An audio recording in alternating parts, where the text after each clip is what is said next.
Hello, geeks.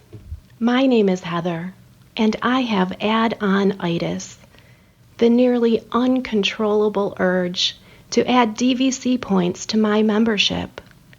Causes of this condition include a deep love of Disney and a desire to share the magic with my loved ones. But when I'm not obsessively checking the DVC resale market or plotting which home resort to add next, I like to go geekin' on Walt Disney World with Kurt and the whole geekin' family.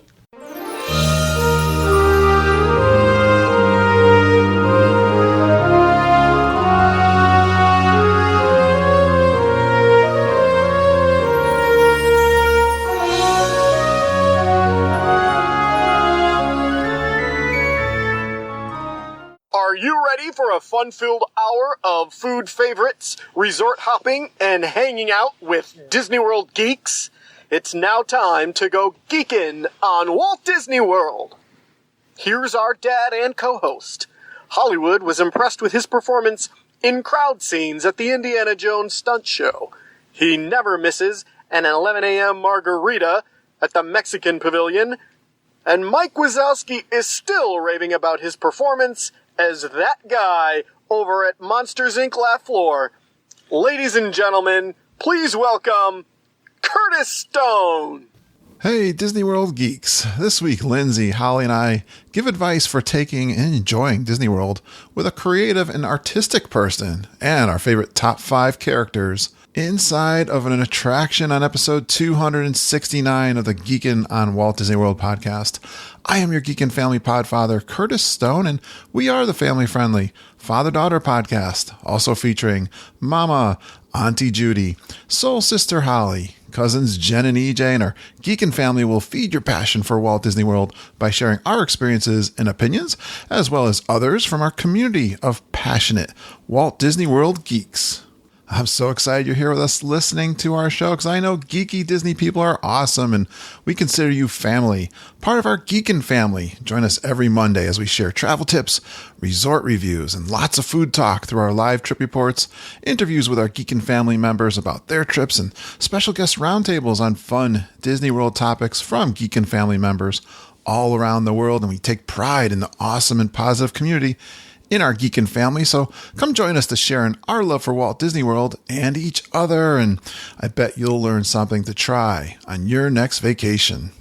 If you're listening to podcasts to plan your Disney vacation, we're Disney travel experts and independent travel agents with Fairy Tale Concierge. And Fairy Tale Concierge is an authorized Disney vacation planner agency. And hey, geeks, Disney World can be an overwhelming vacation to plan. So let Mama and Auntie Judy explain it all to you and help you create a great plan with fast passes, dining reservations, and tips on the best rooms and resorts in Disney World. Join our mail list, Geek and Gazette, and stay up to date with the latest promotions and info when you're ready to book. And you can also just go to our website, geekinonwdw.com/advice, and you can request our personalized help.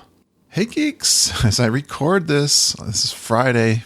I'm only 6 days away from our 2 weeks in Disney World. All right, everybody, get up and do the single-digit dance for me. I'll wait for you. As you can tell, I got some excitement in my voice because I'm going to Disney World and it's within a week. And I am getting podcasts ready for you. Hey, thanks to Heather Brainerd for that intro. And Heather has been with the show since the very beginning. She's one of our Fab 5 super geeks. Can you tell that Heather teaches meditation? She also does a free podcast on iTunes where she has monthly guided meditations. It's called Kaluna Wellness. Go check her out. Thank you so much for the intro, Heather. And you guys can do intros for me too. Just record them on your phone as video or audio. You can email them to me at kurt.stone@geekinonwdw.com. Just tell us your name, where you're from, some kind of fun geekin' fact about yourself. You know, a Walt Disney World fact that really tells us about your personality. And that you go geekin' with Curtis and the whole Geekin' family.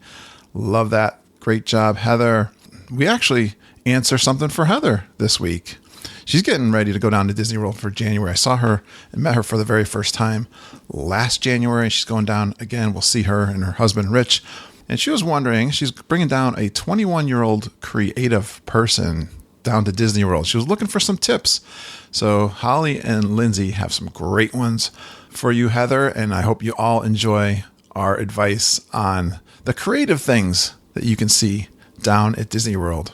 Also a topic that Lindsay and Holly and I have been talking about for a little while, and we finally get a chance to do it.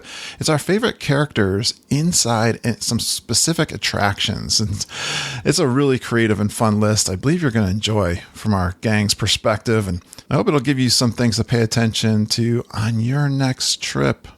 Oh, bonus. You can get a hug from Holly if you can tell us the Easter egg that's at the end of Slinky Dog. And I told Holly, I better get my hug no matter what when I see her down there in January. Well, Lindsay and Holly are the cutest, smartest, sweetest Disney daughters in the world. And once again this week, I prove it to you.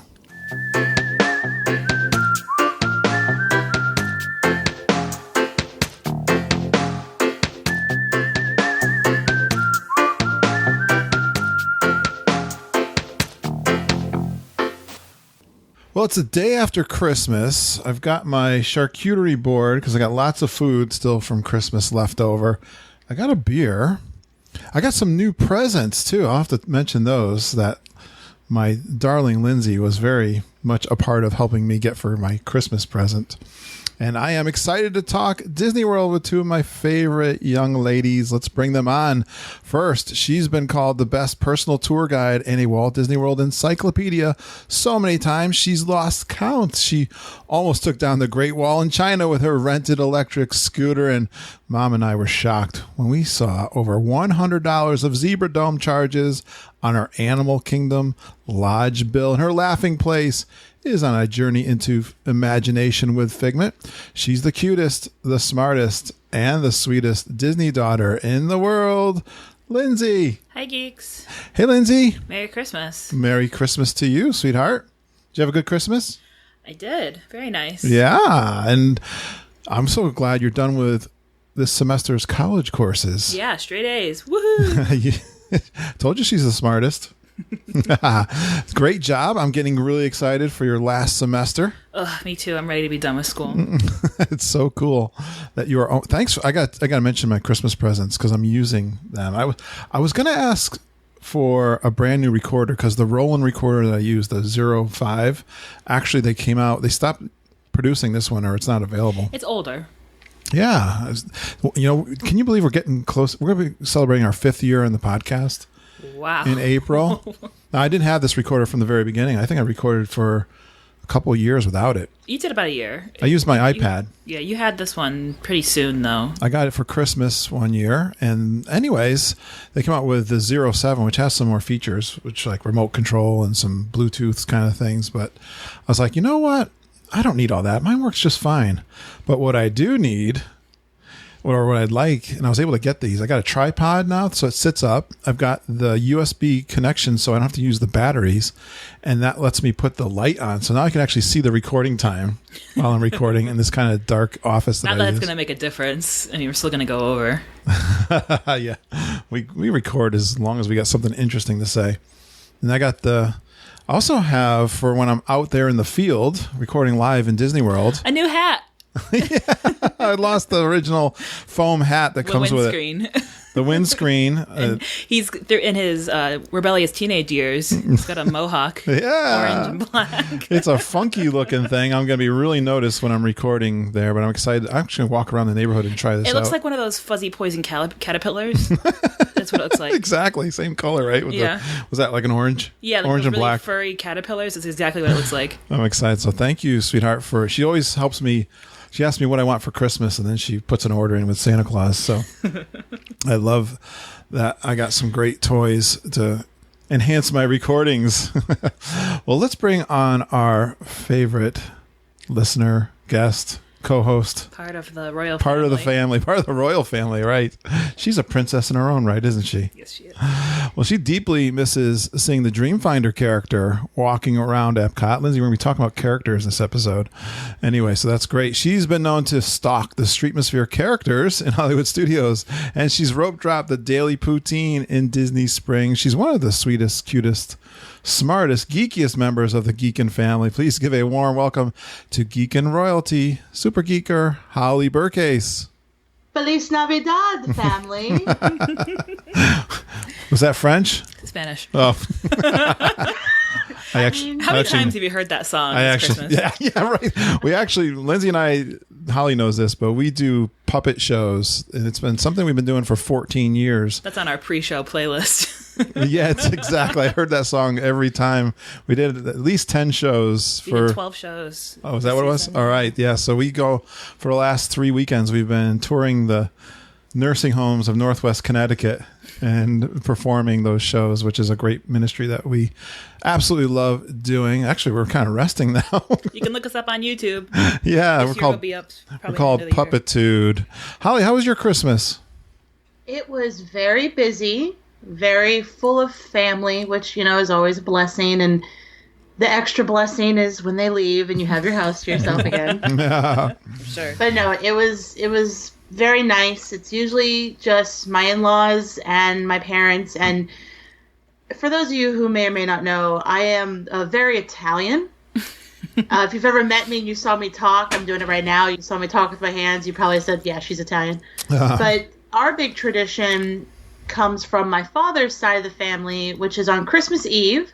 We do what is called the Feast of the Seven Fish. And Holy cow. he cooks exactly what it sounds like, a feast with 7 different fish, and it is always delicious. I always eat way too much, but it's worth it. I love that. I That's never a heard cool that at all. tradition, yeah. I love the Christmas traditions. It's a Catholic thing. We're not Catholic. Yeah, no, but I makes it Italian, makes sense. though, should yeah, be. like the Italians are pretty Catholic. Right. So Oh, is the Pope Catholic? Yeah. Okay. And he lives not in Rome, but he lives in the Vatican Okay. in Rome. Well, that is awesome. I love the family traditions.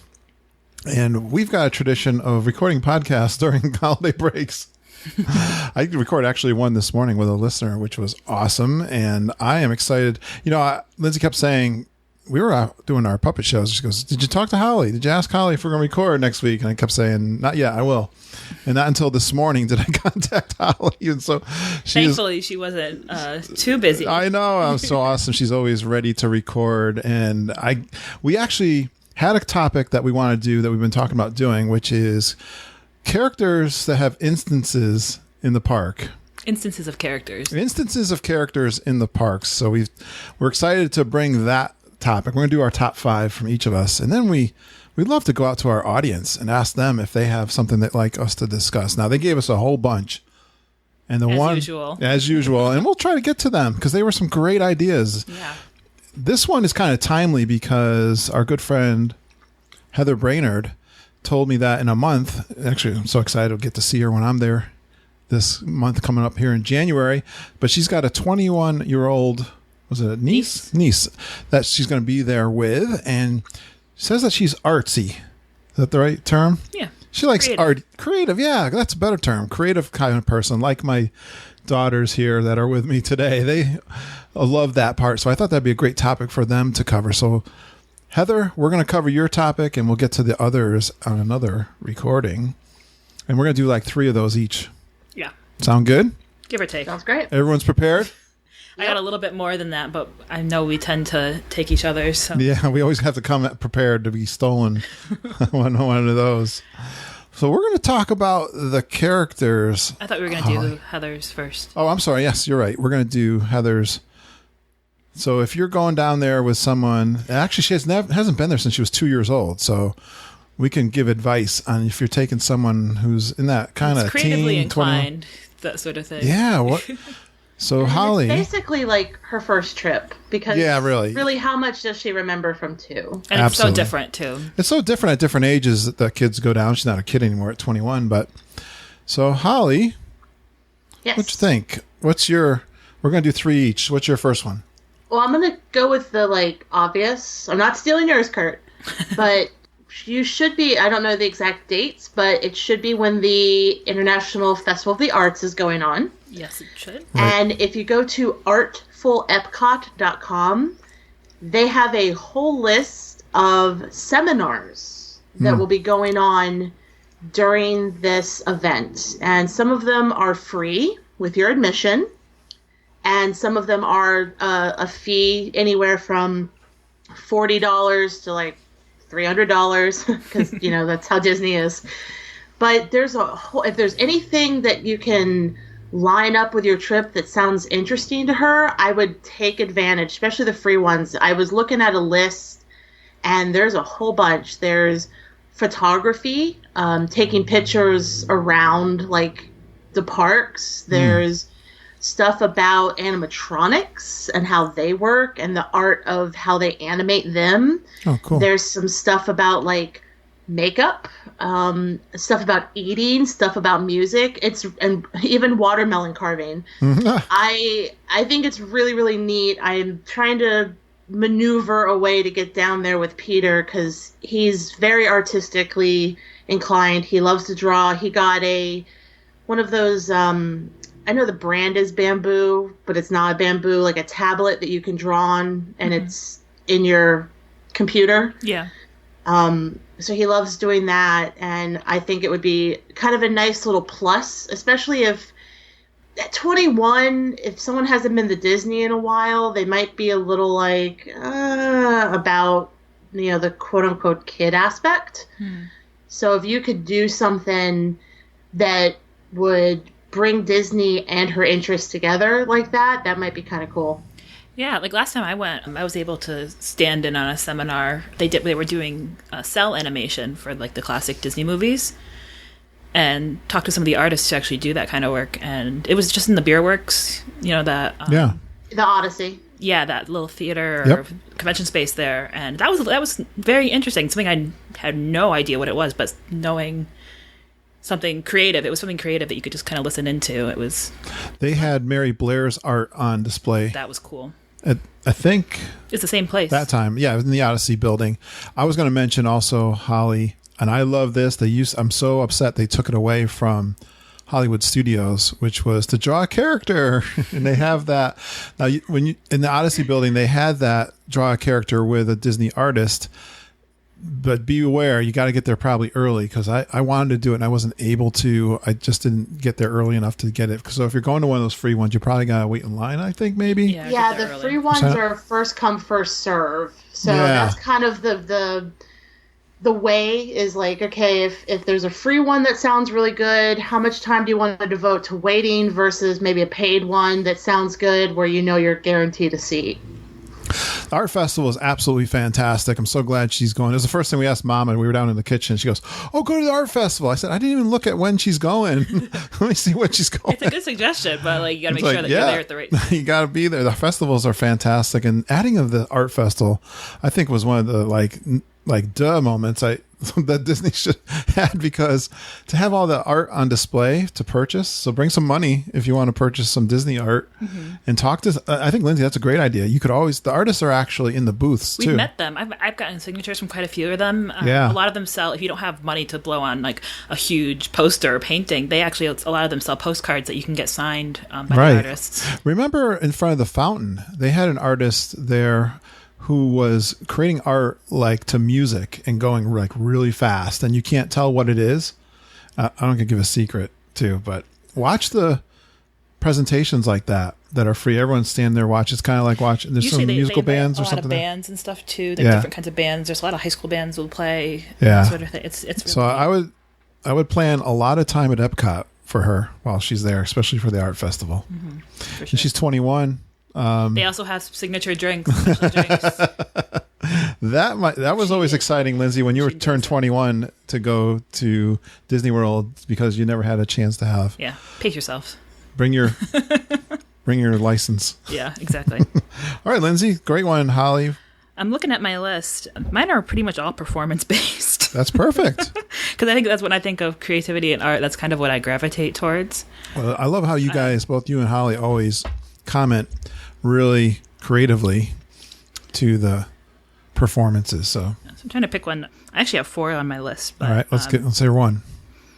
So the first thing that came to my mind was because we said that she was probably going to spend a lot of time at Epcot was the Voices of Liberty.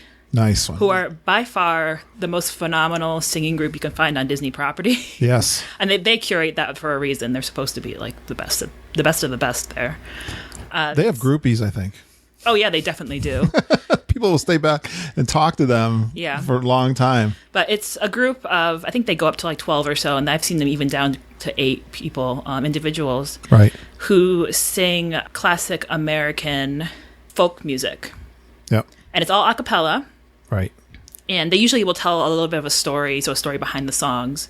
And they feature the different singers during the songs, and they are singing inside of the American Adventure waiting area, which has this beautiful architecture that really echoes. It's got one of those domes that echoes the sound, so it's the perfect place for them to sing. Right. And that will bring a tear to your eye, whether you're an American or not. Yep. It is a beautiful display of just the best of the best singers, vocalists, probably in that area. So, and then go right across and watch the music with what's the American music band that plays over at the theater? Yeah, you can skip the other a cappella group. I don't know if they're still performing there, but Lindsay always made fun of them. They're like the Dollar Tree Pentatonics. Yeah, but I particularly like them, but I'm not as. I was cringing the whole time. Let's go back and see Voices of Liberty. But yeah, Voices of Liberty is a cannot miss. And they do multiple. Teasing you. They do different shows during the day, so if you don't catch one, they'll do a different set during the day. Check your program. They're also in period costumes from colonial. Yeah, no, it's like Civil War era. Oh yeah, costumes. Yeah, which are really neat. The ladies have they the sing big a lot of Americana dresses. kind of. Yeah, it's all folk. It's all folk American music, but definitely highly recommend. Sit on the floor when you watch them because you'll get the best effect with the dome over your head and everything. So perfect. I love that one. All right, I've got one which I'm in the same area, but it's for the art festival because the Disney on Broadway is performing there. Yes. For the festival, the art festival, and again, if you're going to the amphitheater in the American Amphitheater there, and you're going to see a show, I don't know if I'm thinking about for Broadway. There can be some lines that will form there too. So be prepared to get there early. There early. If you have annual pass, Heather, you can get a band usually too. If you get there early, and you'll get a band as an annual pass holder, and you can come back and they have a special area that they'll. But that still fills up. It fills up. So. It depends. Sometimes it depends on who's performing. I don't know. I don't looked at the list. Check the list of who's performing. Some are more popular than others. I'm not sure about this Broadway show in particular, but you will be blown away. I laughed. Lindsay and I were there. There was 2 singers. One was... They were both in The Lion King. They both were, yeah. One was Mufasa and the other was Nala. They were on Broadway at certain times. They were both... I love Lindsay's comment when we were walking out. I said, were they good? What was your comment, Lindsay? Yeah. No, you said... she kind of looked at me disgustingly, Holly, and she says... They were on Broadway. I said, yeah, but were they good? They were on Broadway, Dad. Oh, I guess then they were good, right? Yeah. I did record that on a live podcast, so if you look and they don't just sing Broadway songs too. They did some pop culture music too. That was they're all music from and the Disney. And they didn't just sing from their show either. They did Aladdin and they did quite a few other. They were versatile. Yeah. And it's fun. It's different for every artist is going to be different what their set is. So. But for a creative person, I think you'll really enjoy that show. Of all the shows. Even if you don't know the people, they're fun to go see. Absolutely. Mom and Judy really enjoyed that too. Me, I'm kind of a rocker. But they did some rock music. You know what though? You recognize the Disney. I love like those singing shows with the contests. I love those things. I stand that. I know. I love them all. I've been getting on YouTube and watching them now, coming home on the bus. Because I just love when you don't know what the talent's going to be, and then all of a sudden... But a good performer is a good performer. They draw you in. Exactly. So. Perfect. And they are that for sure. All right, Holly, what's your next one? So my next one, something she mentioned in the comments was that her niece speaks fluent French, so it kind of came to mind that go talk to cast members in France. Oh. All of the cast members in that country are from France. So I think that I kind of wish I could speak fluently Yeah. the language, because I think that would be kind of neat to, be able to go back and forth with someone else who speaks the language. So I would recommend that for sure. You are. See, I wonder why I bring this girl on this show. Yeah. That was a great one. I know we've had great conversations, not in foreign languages, but with Yeah. the cast members who are actually from those countries. Like, I know in Italy, we spoke to a cast member who was looking to get a job as a sommelier. Yeah. And he was telling us all about his education and why he wanted to do it and everything. But imagine speaking to someone like that who Yeah. was speaking in their actual Not only... language. Yeah, right. Speak the language, which you'll have a total ball, but learn about the person and their culture and how they got there and interesting Every stories. person is different. Their experience. How's your experience here in America? You could get someone who's just got there, or you can have someone who's been there, almost 6 months already. the whole time. So And it's good to practice. yeah, I'll have to tell on Peter. He knows a little bit of German, like enough to be conversational, but not like hold a full conversation. right. But he gets really shy when we're in Germany, and he won't do it. So Margita's like that too. She's afraid. She knows. She can understand it really She well, but understands she it really really- can't speak it. She never tried. She could if she would try, but her sister can speak it. And we've been there with Renata, her sister, and she speaks with the cast members, and they always have fun conversations. It's fun for the cast member to speak in their native tongue. Yeah, and they can help you if you don't understand what they're saying. They can. Yeah, they will. speak English. Yeah, right. If you mess it up. That's great. Well, when you said that, Holly, I just want to remind her definitely to see the French movie that is there. That is like a That's exhibit in French architecture and everything. The music. I love the music in that beautiful music, movie. yeah. So don't miss that movie. A lot of people do. Like, I think Holly's never seen it. Holly. Holly. hey now. That's definitely worth seeing if you love France. That movie is fantastic. Not that we're judgmental, Holly. Listen, We're snobs. there's only so many hours in the day. We'll tease you until you do it. All right, Lindsay, what's your next one? So I'm going to go over to Animal Kingdom now. Okay. And you know what I'm going to say. Yes, and I'm glad you're saying it, though. I think you're absolutely right if I'm guessing correctly. My absolute favorite show on Disney property is the Festival of the Lion King, and I'll tell you why. Tell us why, you creative person. First of all, the music comes straight from the Lion King movie, which is, everyone knows, the Lion King music is unbelievable. Wonderful, wonderful soundtrack, and it does most of I think pretty much every single main feature song from The Lion King is in there pretty much word for word, so you'll be able to sing along. And they do a little, it's a mix up, so it's not just, you're not telling the Lion King story, it's part of the show. So they're telling the story of the show. It's the Festival of the Lion King, festival of celebration of Right. the Lion King, as in Simba. Now, moving on to the floats, there are 4 special floats that they parade in, and these are huge parade-size floats with animatronics on them. Right. Which are intricately decorated and have animatronics, full-size, realistic animatronics of Simba, Pumbaa, a giraffe, and an elephant, which move the entire show, so they're always on stage, which is really neat. Interactive. Yeah, they interact with the tumble monkeys, who are part of the acrobats who are part of the show. They climb all over them and everything. And then there's an ensemble of different animal costumes, which the costumes themselves are highly detailed, beautiful costumes. It's like a Broadway show, isn't it? It really is. It's in that Broadway style. If you've seen the Lion King on Broadway, it's similar without the puppets, sort of thing. Yeah. The ensemble, it really makes the show, though. They are dancing pretty much through the entire show. And if you actually, like, I've seen the show, how many times have I seen this show? Watch the dancers, because they really bring everything together. They kind of make, like, because there's the 4 main storytellers who are like the main characters of this show. And then there's the ensemble who go around, and they kind of bring everything together to make it one cohesive show. Like I said, the story is fantastic. They weave the music into it. The features of the main storyteller sings "Be Prepared," the Scar song. They have a fire dancer. And then the sky dancing, which is beautiful. And it's live singing, too, with those 4 storytellers. Absolutely. And you're making me think of a lot of things. I hope I don't steal one of Holly's. But by saying, I would say pay attention to the entertainment that's at Disney World. If it's in the parade, when you're saying the dancers, I was thinking about There's so much talent. Look at the quality of the people in the parades and the dancing going on there. I've met quite a few. I knew quite a few of them because usually they're college students.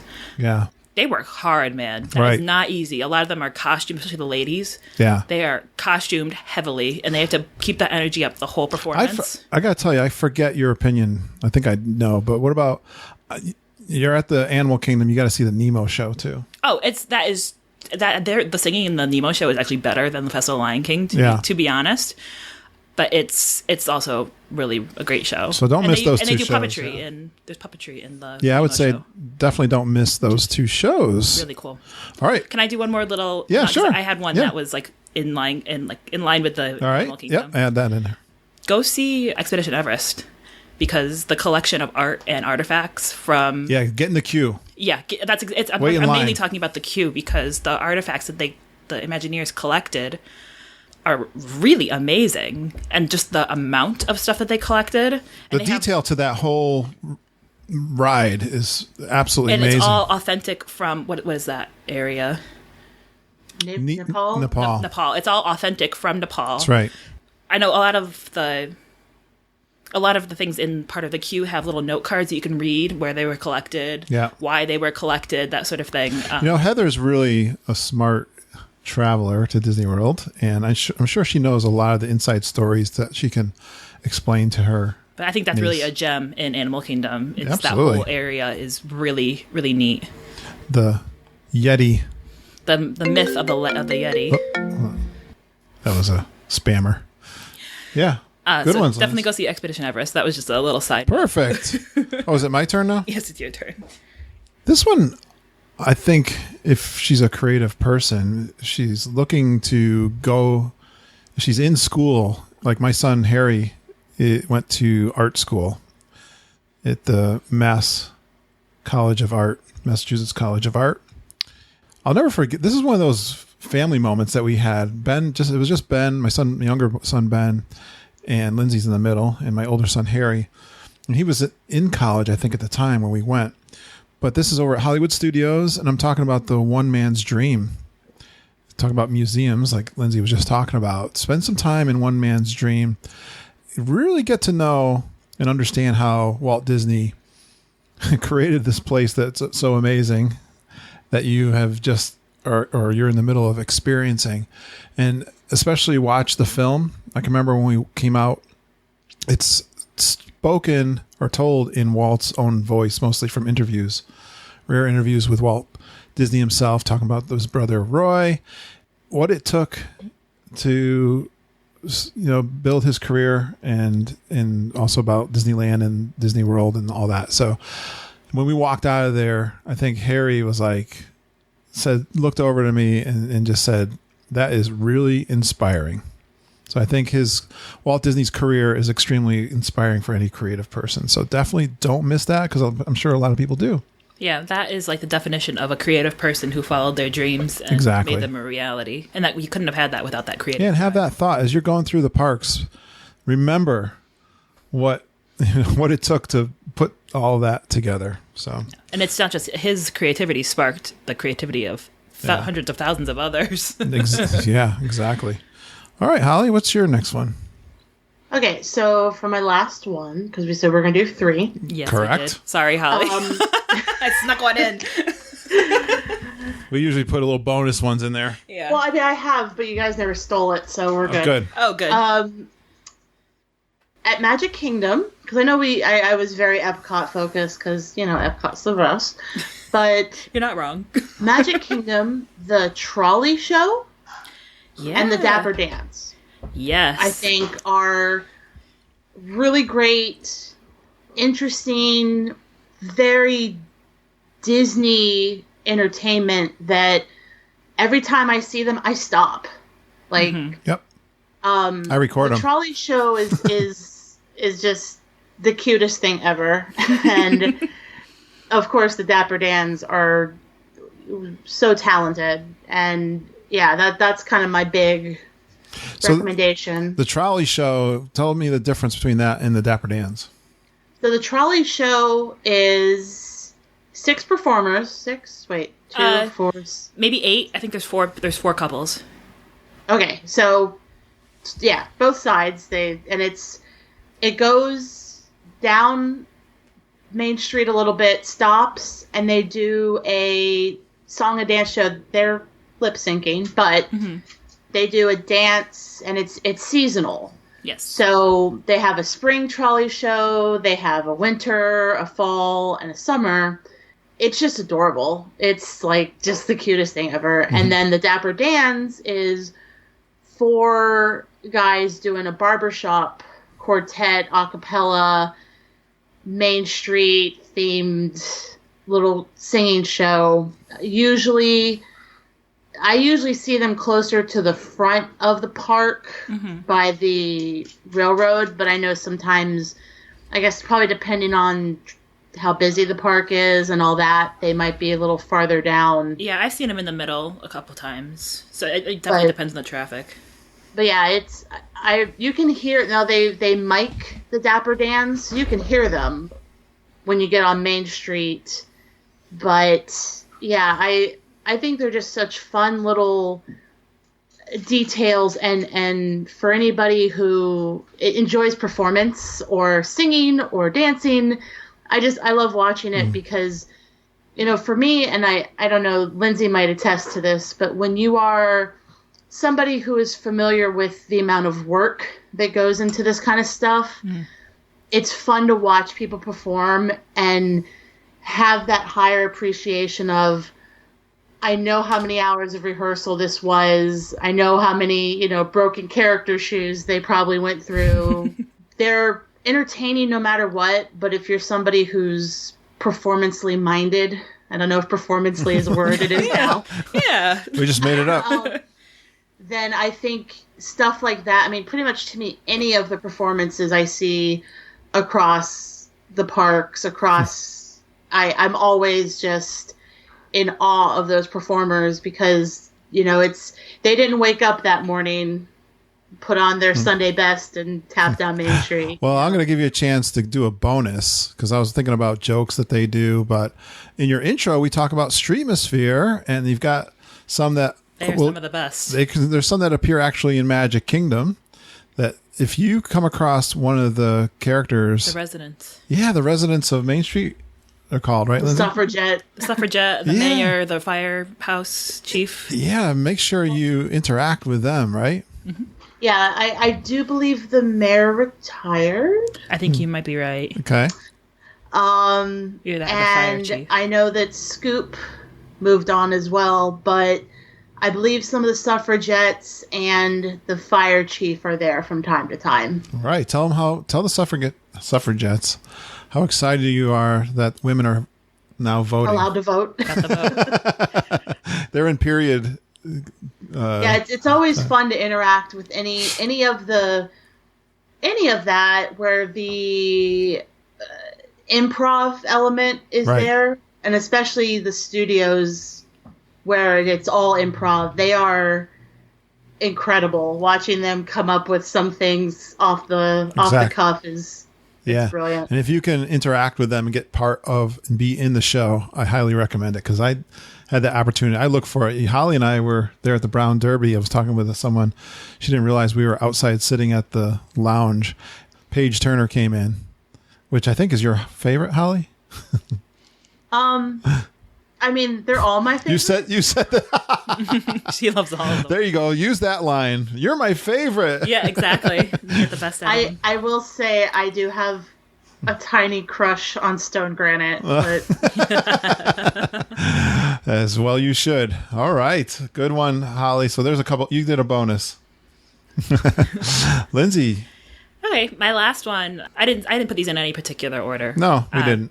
My last one is something you absolutely cannot miss if you love a good performance, or just a fun performance, or that classic Disney experience performance. Go see Mickey's Royal Friendship Fair on the main stage in Magic Kingdom. It's hot, but it'll be worth it for that classic Mickey. Maybe not in January. It'll be hot. No, you could probably survive the heat on the blacktop there. So it's a 15 to 20 minute performance. I think it's 20 minutes. A stage show telling the story of Mickey Mouse having all of his friends come to a celebration, I think for Minnie Mouse or something like that. Right. And they bring the characters from Tangled, Frozen, Princess and the Frog are coming to the kingdom from their separate kingdoms. They're all coming to this royal friendship fair. They're going to celebrate together. So this is an excellent performance of the costumed characters. So this is the fur characters, they call them, which are going to be all like the Mickey and the Donald and everyone like that. Well, that's what they call them. They're the fur characters. And then the face characters, you have Rapunzel and Flynn, Tiana and Naveen, and then Anna, Elsa, and then Olaf. Right. So the performances in the fur character costumes are amazing because not only are they dancing, and a lot of them are articulated now. So the technology that goes into putting that kind of performance together is really remarkable. And then the performers who are actually friends with those characters, it's not easy to do. I'm telling you, on those stages. So those are really great. The music is all original for those performances. It's a really cute song, very catchy, very classic Disney fun. So perfect. Do not miss that. I know people will walk by and be like, oh, another stage show. Right. It's worth stopping and watching for sure. Absolutely. And before we leave this topic, make sure, this probably goes without saying, that Heather's going to take them to all the parades and all the nighttime shows. Yes, the parades. The parades speak for themselves. They have elements of all this in it too. So all right. All right, I'll finish up. This one's a little harder, that if you don't plan for it, you're not going to be able to do. So I don't know, Heather, you'll be able to plan for this one, but I had to mention it for a creative person, I think. And we've not done this, although Mama has asked me to go do it, but we've interviewed on the podcast folks that have done it, would be Lunch with an Imagineer at Brown Derby. And I think speaking with a creative person, especially if you have any aspirations of becoming an Imagineer or working at Disney World in any of the creative jobs, then having lunch with an Imagineer, I think this is a unique experience to really get to speak with someone one-on-one about being an Imagineer. And I think that would be really interesting for someone. And they touch pretty much every single aspect of the park too, so it's not... Yeah, you could work with someone who's actually... They obviously have probably worked on something within the park. It could be something new. It could be Toy Story Land or something, right? Mm-hmm. That's just been put out. So that one might be a little harder one to do, but if you wanted to really get on it and get it out there for her, or if you guys are been listening to the show for your own self, that's a good one. All right. Very good, guys. I think we did a great job on that. Yeah. I knew we would. All right. We're going to transition now over to our other list. And this is characters that appear anywhere in Disney World. But it's a specific instance of that character. So we can't just say Mickey Mouse. I like Mickey. Right. It's got to be this Mickey and this attraction doing this. And why and what so. So I'll get you warmed up, guys, because I was having trouble getting my fourth and fifth one. We're going to do 5 of these each. Of course, Mom walks in. I said, Mom, you got to give me some ideas on this topic with characters. And she starts rattling them off like crazy. She was good for that. So, she says, I love Peter Pan. I said, well, yeah, you got to pick a character. What's the character? Oh, well, this isn't really a character, but it's Mom. She was flying over London, and she loves the little cars that are. That's not a character. That doesn't count. That's Peter Pan. Actually, it made me think. I love the Q in Peter Pan. I was going to say, if I was to pick a character in that one, I would pick the little Tinkerbell that flies through the... Yes, that's what I was thinking. That's a character, because she's a character, and that's all right. So we corrected of her. She loves Peter Pan. Yeah. Mom does.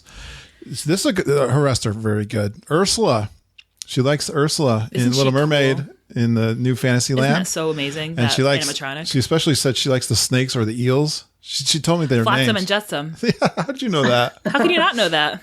Did you know that, Holly? Flotsam and Jetsam? Yeah. Okay. How could you not know that? That's that's why I bring you guys.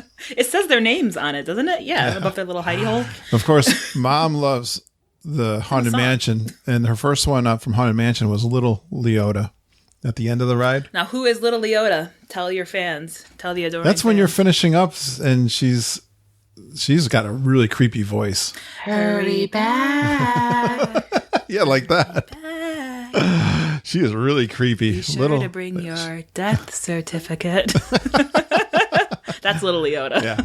But then she said, I like the other Leota too in the Madame Leota. the parlor.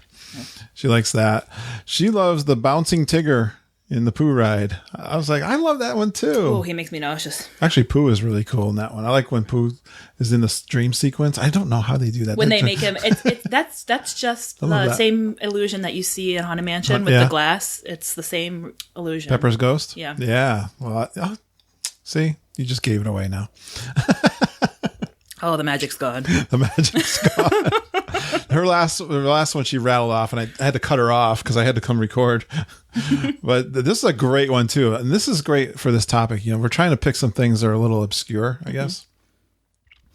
But in the Frozen ride or at Epcot, she likes the reindeer Sven, and especially when he sticks his tongue in the pole. Yeah, it's when they're going into the Ice Palace, and it's Kristoff and Anna are singing about going to the Ice Palace. So it's right before the Elsa scene. Sven is sitting there next to the railing, and he's got his tongue stretched out on the pole. She said, most people probably don't even know that. You got to tell them.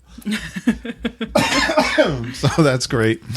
Mom, yeah, she can rattle them probably all day, but I had to cut her off. Yeah, she got the theme. That's it. So that's the spirit of what we're talking about. And it's your turn first to go, Holly. Okay, so my first one is Fritz from the Tiki Room. Fritz, I almost picked the Tiki Bird. I was thinking Tiki Bird. I love the characters there too. He's the German one. Yes, ach du Liebe. I thought you were Italian. I almost fell out of mine. There's no Italian bird. There's no Italian bird. No, that sounds horrible. Hopefully, we got all the stereotypes, but the Italians, My UK fans are going, do they know what a bird means in the UK? The Italian bird. I love the Tiki Room, and I don't know. I like his coloring, the bright red. I think he's hilariously German. Yeah, that's why you like us. We're hilariously German. Hilariously German. You know what? I'm just putting that together. And, I think I've probably said this a gazillion times, but the Tiki Room to me, it is just like, it's so cool because I know now, it's kind of antiquated compared to all the other stuff we have. But I mean, to think back to a time when that was people's first introduction to an audio animatronic, like every time the room comes to life and the lights come up and all the other birds start moving and singing, I'm like, that must have just blown people's mind. Yeah. Where'd all these birds come from? Yeah, and they have to be real. Like that, I remember my dad saying when he went to the World's Fair and when 64 and when Lincoln stood up, people were like, no, that's a real person. Wow. Like people did not believe. So I think that's just... I think it's just a really neat, and he's my favorite of all of them. So awesome. All right, Lindsay, good start. I'm trying to put mine in order a little bit. Okay, so this is very hard to find. As far as I could tell from my research, it's still around, but you got to be lucky to see it. This is the Muppet Mobile Lab in Epcot, which is Dr. Bunsen Honeydew and Beaker. I've never seen them. Apparently, they come out now in the very early morning over by the Epcot character spot and also in front of Mission Space. Those are the two locations right now. But they do not have a schedule, so you have to just be lucky and catch them. I know. They're still there? Because they only come out for a 20-minute show. So you got to be lucky. And you've caught them. I've caught them before. They are phenomenal. They interact with the audience, and there's no cast member. There's a cast member that's standing back, but there's not actually next to the attraction, the characters. But they are hysterical. They interact with the audience, and they are funny. Love the Muppets, and I'm kicking myself. Muppets, I've not seen them. If you love the Muppets, and those are two characters that are just so fun. I've tried. They're hard. Yeah, I asked the cast member when did the Muppet Lab come by, and they don't know. They don't give me a time. They're probably not allowed to. They're not on the schedule. Yeah, but that's a cool thing to go see those characters because I don't think there's any other place where you can see Muppets besides actual in-person Muppets besides the Great Moments in History over in Magic Kingdom in Liberty Square. Yeah. So, which by the way are Sam Eagle. I'm just going to throw him in there. But over at Liberty Square, he's really cool because he's up in the clock tower.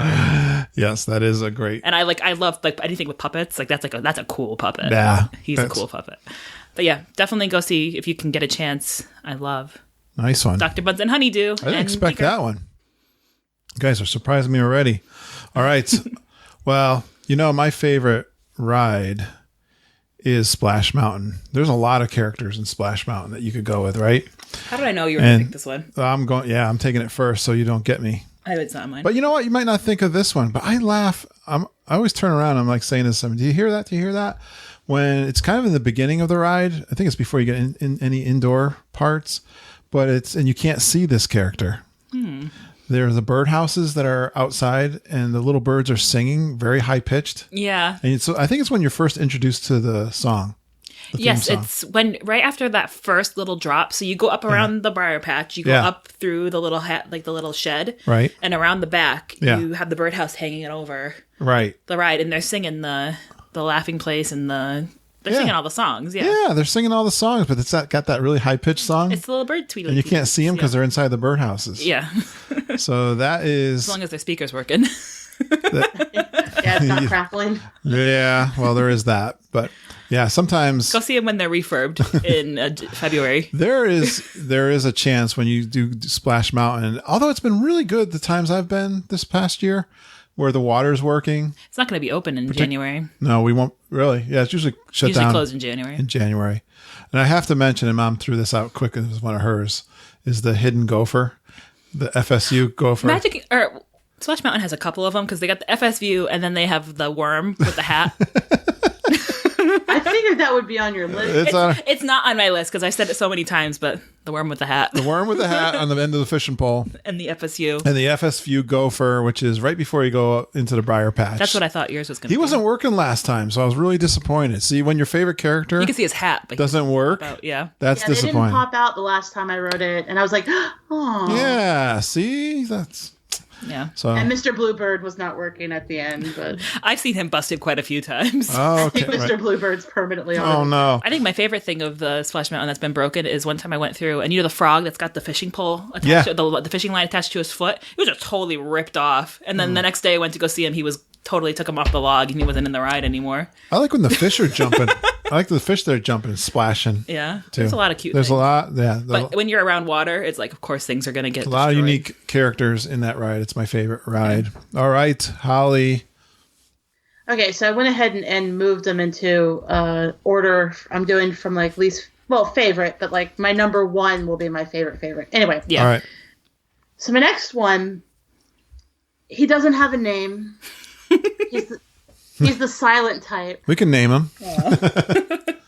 He is the papyrus guy on Spaceship Earth. Really? I don't know what it is. The guy pounding papyrus? Yeah, I don't know what it is about that animatronic I think because it fascinated me when I was a kid. Yeah.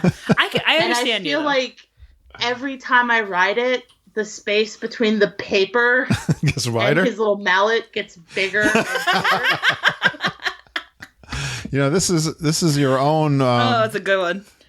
This is something you have to deal with yourself, Holly. This is not probably I like reality. That was a good one. Oh, that's a good one. And like he's really unchanged because that's the thing. Like if you go through Spaceship Earth, a lot of the animatronics have been updated or they've had costume changes or whatever. But for the most part, if you look at a video of him from 82 to now, he's still trucking. He's been faithful to how he looks. So. That's a good one. I like that one. Oh, man, you're too funny. The papyrus guy in Spaceship Earth. I think that might be my favorite one so far. That's gonna be hard to beat. Pete the papyrus guy. Oh man. All right, Lindsay.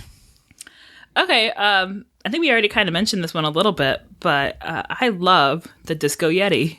Oh, why do you love it? Disco Yeti. The Disco Yeti is the frozen Yeti, frozen, in the Expedition Everest. Before the photo op, He's the big animatronic Yeti that is not an animatronic. He's a statue now, and he has been since a year. It was like 6 months after he was put into the ride. He weighed too much. He weighed too much, broke his foundation, and You can't turn him on anymore. who is it? Joe Rody can't break him out of the mountain because it costs too much. Joe Rody wants to. Like, that's one of his like big things. Before he dies, you got to fix the Yeti. But I love the Disco Yeti. I can't wait till someday I can see him swing his arm at the passengers of the Expedition Everest ride. But right now, we call him the Disco Yeti. For those of you who don't know, they put strobe lights on him. And from what I've seen recently, too, Holly first informed me of this, is they just have a steady light on him now. Every so often, they turn the steady light on. Yeah. So he's not the Disco Yeti. But usually it's a strobe light, nice. Which is why he's called the Disco Yeti. He's a cool animatronic. He's huge. Yes. And obviously, he's huge. He's broke his foundation of a mountain. He broke the foundation of a mountain. Right. But yeah, if you don't know where he is, and you're terrified of this attraction, I can totally understand. You don't even see him. But if you're not afraid of roller coasters, or you've been on this attraction, look for him. He's hard to miss if you're actually looking for him. Oh, there you go. He's like right before the big drop with the camera. You don't get a lot of time though, do you? Really? If you're sitting in the back, you can get a good view of him. If you're in the front, it's kind of because I don't ride it as much as I ride it at night because then you won't have the light coming in from outside. Yeah, because that tunnel is right below him. So you can really focus on, because that's the thing is I always rode it during the day and I could see it, but I couldn't see it. Mm-hmm. And then when Peter and I were riding it at night one time, that's when I really saw the scope of him. And he's huge, yeah. I was like, oh, poor Disco. Yeah, he's really cool. So definitely good suggestion, Holly. Go see him at night and sit near the back if you really want to get a long view of him, because the front of the cart only comes up a few yards away from him. So the track switches by the time you really get a chance to see him. So because you back into the spot in front of him and then you go down that hill. So love the Disco Yeti. Someday he will be revived. You guys are going in order. It's a loose order. It's a general order because my top ones are. All right, I'm gonna start moving around then too to follow you guys. All right, I'm gonna go to Pirates. I got 2 guys in Pirates. I'm gonna count as one. So sorry. It's the same character. No, it's not. But I don't care. I have got a couple with 2. So. You gotta go to I'm gonna go to Pirates and say the dirty leg pirate hanging his foot over the. That's one of Mama's favorites. The dirty foot. The dirty foot. Everyone always laughs at the dirty foot. And in Pirates also, I always laugh at the guy laying in there with the pigs. Drinking the rum. I like the guy going, here, kitty, kitty, kitty. Yeah. That's me. He's the one. He's the one, right? No, that's the one who's sleeping. Kitty pirate. I laugh because of my friend. I'm like, there was a time she drank a little too much wine, and that's what she did to her cat. That's me with my gray tiger. Here, kitty, kitty. No, the guy with the pigs is sleeping. Oh, is he? Okay. Where's the kitty one? It's like right before you get into the Jack Sparrow and the Barrel. Okay. I think. That's always fun to...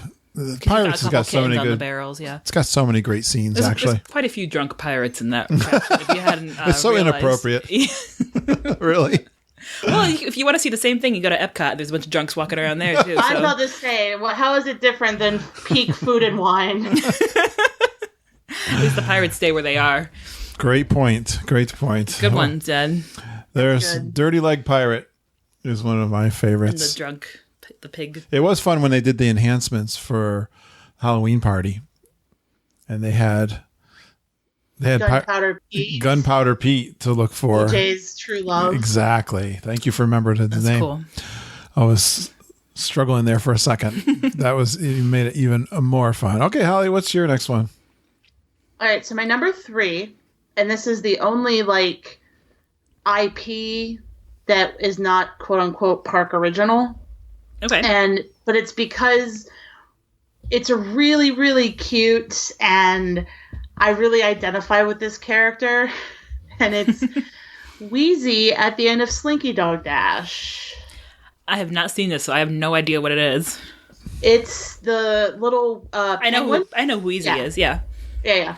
And he's just singing and squeaking at the end of Slinky Dog Dash. Mm-hmm. And half the time, they're pushing you through so fast you don't really get a chance to see him. Is it in the ride or is it like walking away? It's at the end. So it's at the, on the ride. Before you, like right before you go to the unload platform. Okay. And I got lucky, or unlucky in some cases, but lucky. And there was a bit of a hold because of a slower unload. And so I got to sit there for like a minute and a half and really take in his little show. And he's, singing You Got a Friend in Me. And it's just the cutest. Oh. And there is a little Easter egg. So he's standing in front of a music book. And there's a book on top of the music book.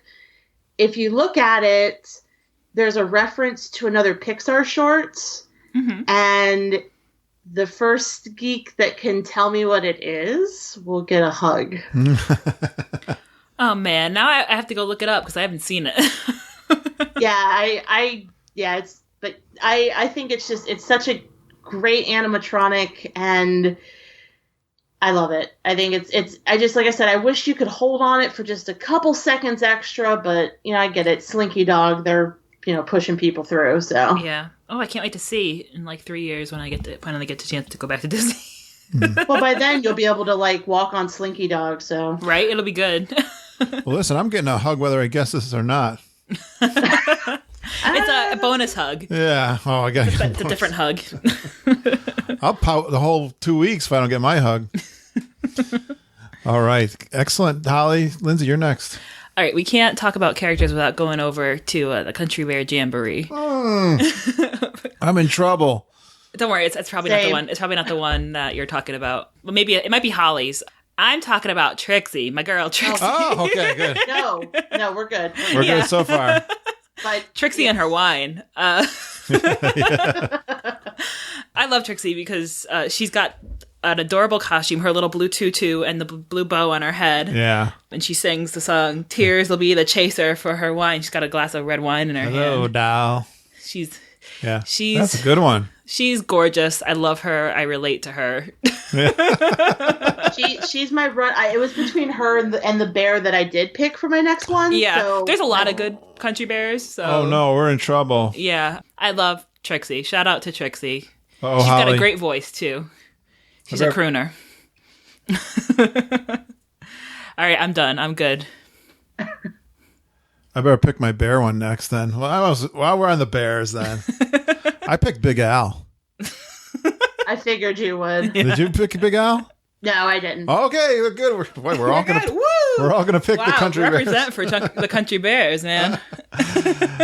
I love Big Al. He's got a great song. Big Al is not PC. He's blood. You hear Mom giggling every time that. How could you not laugh at it though? It's so bad that it's good. The recording of you guys in there, and he comes on, and I can just hear Mama giggling. I'm like, oh. If you guys want to have a fun time, come with our gang into. If you think Country Bear stinks, then come with us. We laugh the whole time. Anyone can appreciate country bears. Anyone can. I love meeting them out in the street. You gotta look for them when they're out there. Funny. They are fun. Bumpkins. Yeah, they are so much. Liver Lips and Liver Lips McGee. And there's boy, I'm forgetting the other guys' names. But anyways, I love getting my picture taken with them. But yeah, I think I'll pick Big Al. They're all really good.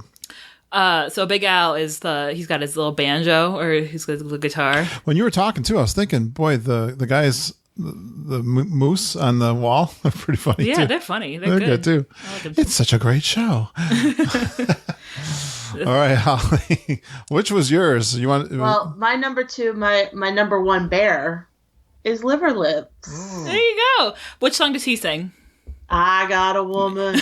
You got me. my favorite That's a great song of the show. That is a great song. That's a good one. Yeah, for sure. And I do. I love that they free roam.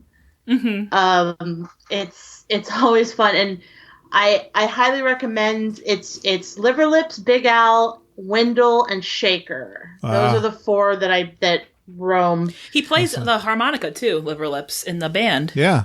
Yep. And I recommend knowing your bears because they tend to react they get really excited When you know who when they you're are. like, oh my gosh, it's Liver Lips. They're like, oh, someone knows who I am. Yeah. Yeah. Because Yes. half the guests are like, look, it's that one bear from that water ride. Like, Absolutely. No. not Bear. Yeah, I remember when I was young, one of my favorite VHS Disney tapes, we had the sing-along Disney tapes, if anyone Yeah. knows those. We had the Disneyland one, and they did one of the songs, but it was Liver Lips and one of the little caramel-colored one. Wendell running around with the kids. Well, someone on our podcast said if you want your kids to learn about characters before they go, if they've never been before, those are on YouTube now. They Those are on YouTube. original- I've seen them. Yeah. They're like a half hour, Right. and they're the sing-along songs, and a lot of them, they're mostly Disneyland. They have one Disney World Yes. one That's what they said. I didn't realize. I don't remember. from the 90s. They're fantastic. Man, my They're- kids, we used to watch I them used to like watch crazy. them over and over and over again. But they're so much fun. But that's how I know Liver Lips is. He was one of the bears that ran around with the kids. All right. I never seen the Country Bears movie, but you bet I know that. Know who Yeah, they I are. never saw the movie because I knew better. Yeah. All right, I gotta pick my next one. These ones are all like pretty much the same, on the same level. All right. So let's just go with. So in Enchanted Tales with Belle. And Okay. You know where that is? That's over in New Fantasyland. Yeah. At the very end, the last scene is you're in the library Yeah. With Belle. with Belle, but the storyteller in that room is Lumiere. Oh, yeah. And his animatronic, he's right in the mantle. Good one. He tells the story. He welcomes you in, and then he is on the mantle, and you cannot see if the first time you see it before you like really start analyzing everything. The way he moves is just magical because he's on a black backdrop, so he's kind of Yeah. got that puppet sort of illusion where you can't really see the poles moving him, Yeah. but he moves so fluidly. Oh, yeah. And Boy, it's, Lindsay, it's nice really one. like magic the way he moves. Yeah. I agree. The first time I saw it this summer, I mean, like, I saw videos, but seeing it in person, he was really cool. I also really love the chest of drawers. I was thinking the same. She's really the Yeah. cool. wardrobe. Yeah. Yeah, and the way If that I was the to play cast a part in the show, that would be me. I would be the chest. Yeah, no, I totally agree. She's a good honorable mention because she's not full of animatronics. They open her up and they take the parts out of her. Yeah. For the cardboard parts out of her, and the cast member interacts with the wardrobe, which is really neat. So it's cool to hear how they probably rehearsed that. But Lumiere he's only about 2 feet tall, if that. And you're really up close to him too. You can really literally walk within a foot of him. He is 'Cause amazing. he's, Good. like, That was right a really there. good one, Lindsay. So I love Lumiere in that attraction. He talks to Belle and he tells the story Yeah. and everything. So really Yeah. neat. He actually plays tells the story because Belle is the one Right. who plays along with the story. So with a live character. yeah, He's playing with. That's a fantastic, nice one. Well, I'm going to go along the same lines. I think the new animation or animatronics in the Seven Dwarfs Mine Train, for instance, the Seven Dwarfs are they fantastic. have the projections on their faces, which is really cool. That's what I'm thinking of, Lindsay. Exactly. So I gotta give Olaf some credit over there in Frozen. Although we struck, we were really upset when Maelstrom was taken down. But if We're still sore about that. at least they did a good job. That's, At least it is a fantastic attraction still. And Olaf he's a great character, first of all. And from a new movie, I know Frozen's been overplayed. We did a puppet show up in Litchfield, Connecticut, and they have a movie theater in this community that we were in.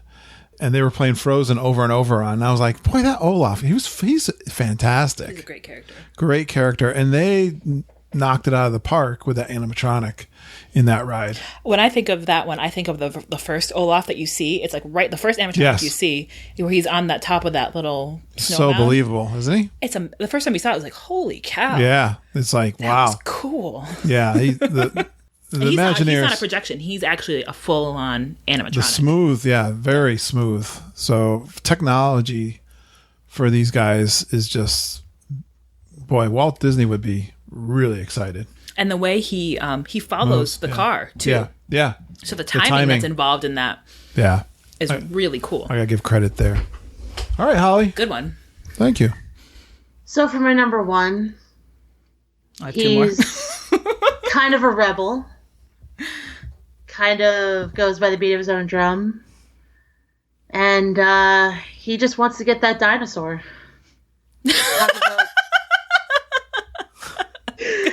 Good one. Oh, okay, go ahead. My number one is Dr. Seeker from the ride Dinosaur. Dr. Seeker. That's a good one. Yeah, for sure. He is. Boy, I didn't follow that one at all. Yeah. Wow, really, Holly? You're geek. Yeah. He is. I fall in love with him like every time we ride it. Because I don't know, it's just he's so goofy, but he's confident in his goofiness. Yeah, and he All doesn't right. care. He doesn't listen to the rules. He plays by his own. Wow.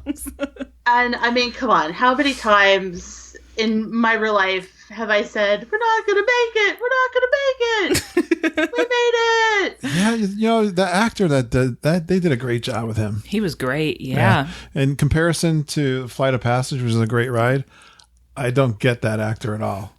The Yeah, that Flight was of Passage actor is so bad. The first time we saw it, I was like, are they kidding? Are they trying to be bad?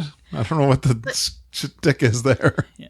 Like that was what was kind of odd about it was it felt like they were trying to like redo that It did of not the land. the Seeker, but it just didn't have that same charm. No. He just sounded There's no charm at incompetent. all. He sounded like an intern who didn't care what he was doing. Yeah.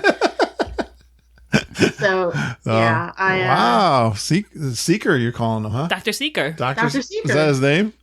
yeah. Wow. Good one, Holly. I always That's a think great of the character. other, his boss is from The Cosby Show. Yeah, she's cool too, but she's kind of a hard, blank. But yeah, I think he's I don't know. I think it's a great character. I think it's funny. I think it's very unique to the park, obviously. Yeah. And it's just that yeah. And I have a crush on him. That's That always fits in. Don't tell Peter. Flynn Rider. Yeah.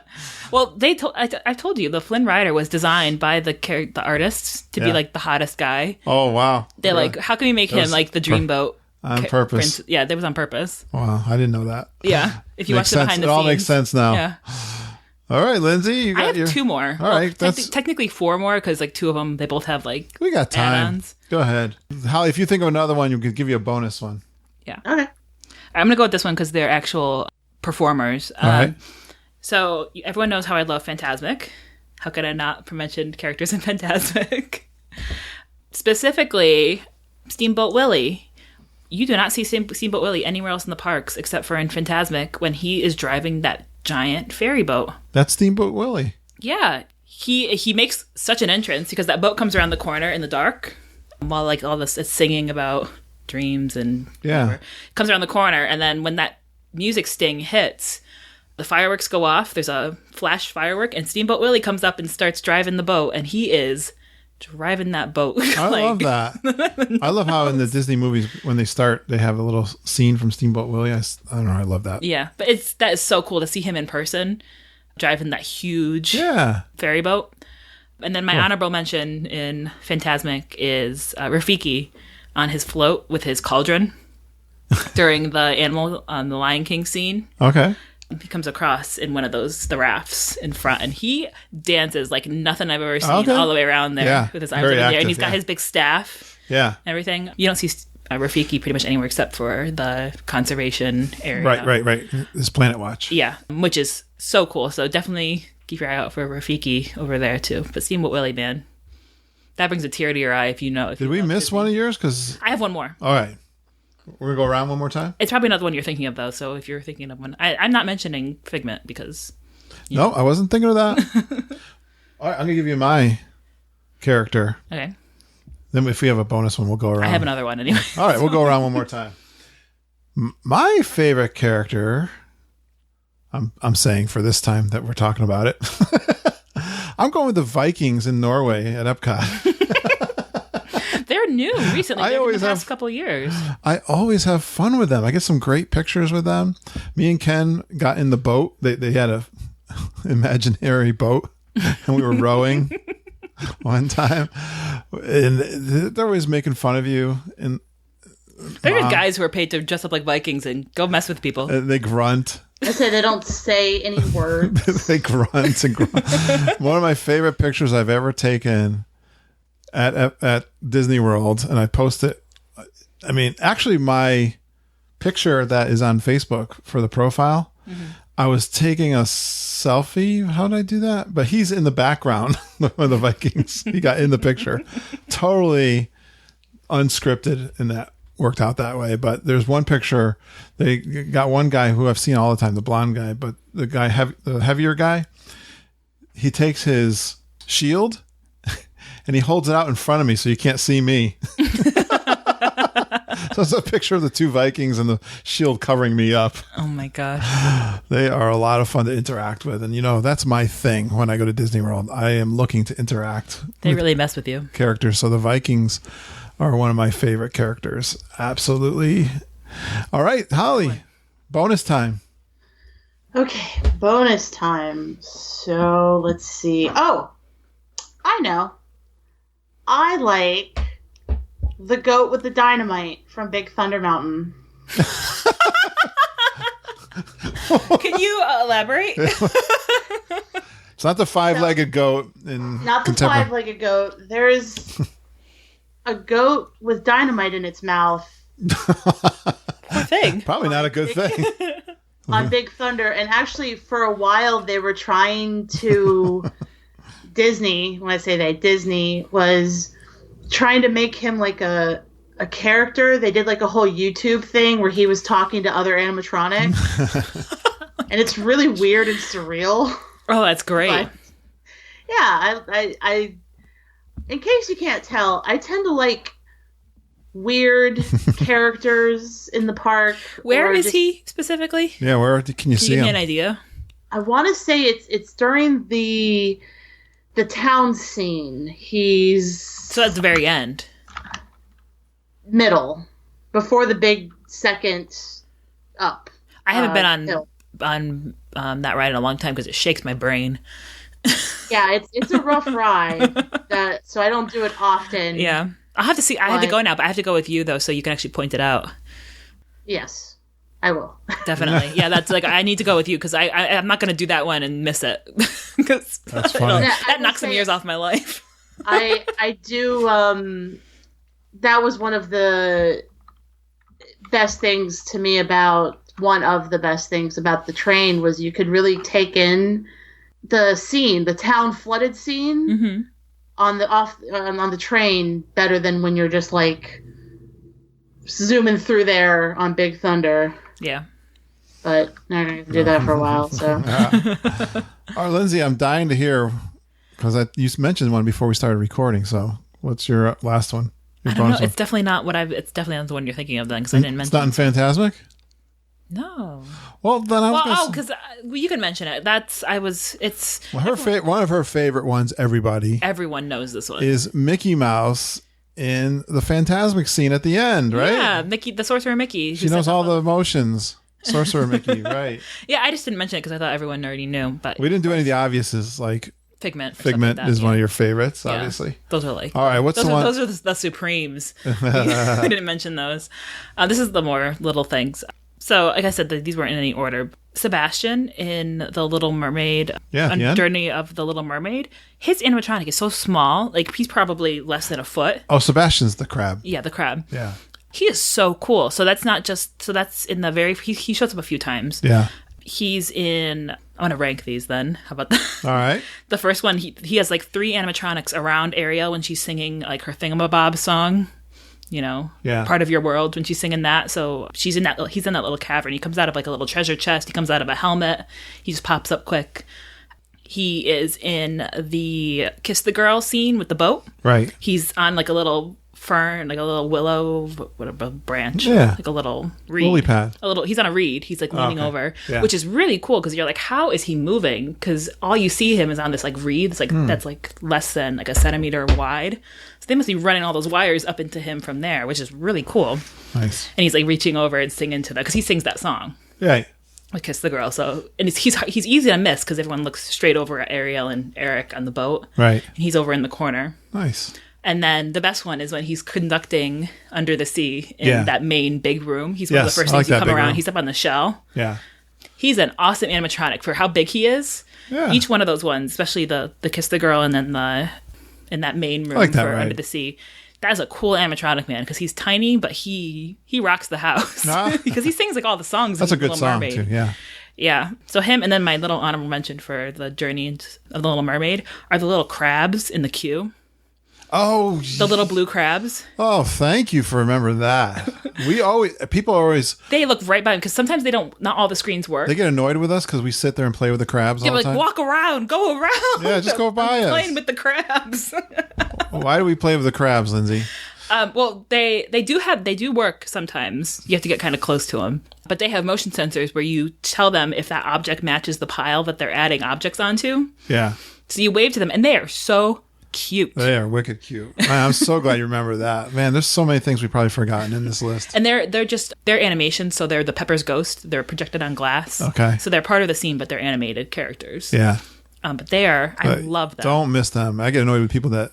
Yeah, you'll see Skip once you first walk into that cavern where the queue goes into. So you Right. go outside and you first walk into the cavern. There's a sign from Ariel. Ariel wrote a message to you that says, "Please help my friends Yes. organize these objects. So these are all my thingamabobs that they're bringing down. Help them organize it." And then you'll see them in like every If you little... wave to them, they'll pick up the object and run off with it. Yeah, they'll say, "Is this right?" Like, it'll be like a fork and it's a pile of spoons. Yeah, okay. Oh, is Yeah. that? I didn't know what they were doing. I just laughed because They're organizing the they'll wave objects. at you. Yeah, they wave. They go like they wave the little Like a claws at smile. you. Yeah, they're cute. Oh, thank God you remember that one. Well, I'll leave. I had Jack Sparrow on. I think that's great that they had Jack Sparrow to the Pirates. He's actually. cool. I like that one. He looks just like Johnny Depp. I was going to say in Haunted Mansion, the one that scares me to death is the one up in the attic. The one Constance, is Constance, the axe murderer. she's cool. She scares me. She's a projection animal. She's like one of those mixed ones. She is spooky. Yeah. Not just because I'm a guy. No, she is spooky. She's spooky. But, I was just looking when Holly was talking, telling us about her goat story. I looked over on my Vinylmation over here, and I got an orange bird. The orange bird. That's a good one. The orange bird character, but I was thinking he's not really in a ride, is he? He's only... The only place you can see him is over at his drink stand. Yeah. He's got good treats, though. He does. He makes used to good be a pineapple walk-around delight. character in the 70s. Okay. I bet you they'll bring him back as like a retro sometime. They'll bring him back. I've got a plushie. Holly's like, maybe not. We didn't allow Holly to do any of the ones that are gone from the ride. we omitted.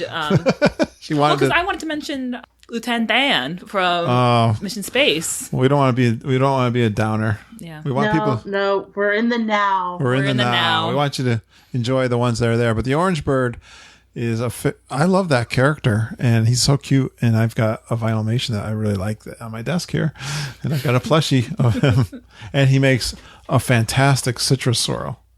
He makes good Oh, Dole yeah. Whips too. He makes Dole He Whips. makes Dole Whips now because he's Yeah. is he? Did they? I don't know. They Moved the changed it Dole on me. Whips. Yeah, So- the Dole Whips are when you exit Tiki Room, and He's now the Dole Whips are now at Aloha Isle, which they've always been at. Yeah.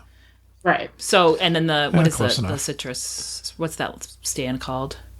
Sunshine Terrace. Season, Sunshine Terrace. Yeah. So the Is sun, and the also citrus it's got whips. my favorite slushie, which is the raspberry lemonade. Is that slushie. over at the Yeah, that's for the little, Sunshine Seasons? That's Or my the little... Sunshine Orange Bird the does. Sunshine Terrace. I know. I keep getting the mess. Sunshine Seasons is the restaurant. The quick service at the land. I keep getting it messed up. Sorry, I had 2 glasses of wine. Well, we did all 5, and we did a couple... We ended up doing some bonuses, but that's our list. I hope it made you think of your own favorite characters. I'm 'Cause I sure we know missed some. there's all these little characters. It's that always fun are to special look. to everyone. Yeah. It's always fun. And you guys were really creative. That was fun. You always are. So I love when yeah, we some do good the ones. lists. Dr. Great Seeker. job on that topic, guys. All right. Well, Holly, I'm looking forward to seeing you in January. I know there's one day that you'll be there. Hopefully we'll get a chance to see you and Peter. Yes, we're going to be, my cousin's daughter is going to be marching down Main Street playing an instrument that's about 20 feet taller than she is. Oh, what's she playing? Is that a tuba? Trombone. Something. something. Is she in a You know. high school band? Yeah, she's in a high school band in Virginia. So What other I want to instruments? say it's Nice. what's it a wind the instrument? baritone sax. Baritone sax. There it Oh, is. that's big. Wow. Yeah. So, and I'm going to be going down to cheer on Gretchen. She's doing the 10K during marathon weekend. Nice. Good for so you. I'm really excited to get to cheer her on. And the races haven't been sold out, so I've been like, but I can't. I have a strict training schedule I got to stick to. So because you're preparing for the Star Wars in April. Yep, the Star Wars challenge. Peter's doing the 5K, and I'll be doing the 10.5. Holy cow, Holly. All right. You got a good beginning of 2019 coming up here. So, hey, if we don't talk to you before the New Year's, although when people hear this, it'll be after the New Year's. Happy New Year. Thank you for being a part of our Geekin' family, Holly. Thank you so much. And it's been a great year. And I look forward to 2019. And I think we can all say we're pretty excited about a little thing happening in October. I think we're going to have a great year. We're going to top the 2018, I think, in 2019. So we're looking forward to it. And we will see you. And I'm getting my hug whether I guess whatever it was you told me to guess. That he already forgot. I'm stealing my hug. From the Toy Story ride, Dad. Slinky Dog. You got it. We'll figure it out. All right. Have a great week, Holly, and we'll talk to you later. Bye, geeks. Happy New Year. Please stand clear of the doors. Por favor, manténganse alejado de las puertas. Well, once again, a great show for my lovies, Lindsay and Holly. My gosh, they're awesome. I could do the whole podcast with them every single week, but I just love having you guys come on and tell us your trip reports and roundtables, and we got more of those coming down the road. Oh, and I've got an apology for Rob Mediri. I am so sorry for forgetting to add you to the Super Geeks Facebook group. Anytime you come on our show and do a trip report or participate in a roundtable, I have a special private Facebook group for those people. We call them our Super Geeks. And Rob, I just totally missed you. Well, maybe it's because I've been recording 9 shows over the last couple of weeks. I want to give a shout out to the 9 folks, actually, and more people that are going to be coming up in the next week, couple of months, actually. Jennifer Kubitska is going to be next on the podcast, and we do her trip report from December, Christmas time down in Disney World. Jeff McCartney, who's a favorite. I can't believe it's been a year since Jeff's been on. It's like an annual thing, I guess, that we do, but he goes more than that. He's actually down there very recently posting in our Facebook group. Fran Chandler, first time on the show doing a trip report. We bring on our travel agent friends from Fairy Tale Concierge, Jennifer and EJ, and we covered Jen's trip report. I think it was her first time down at Christmas time also. Get her perspective, and EJ is there. And we also do some tips for guests that you bring down with mobility issues. That was Chris Cates asked for that subject to be covered, and we do that with our travel agent friends, Jennifer and EJ. I also looked out there and see if there were any other topics that our Geekin' family would like to hear from. And we met up with Dave Youngward and Tony Ann from the Disney Crush. Their podcast has been going on for over a year. I met Dave last year in January down at the Nomad Lounge. We had an official meetup, and we had a topic from Christy Houston that we covered.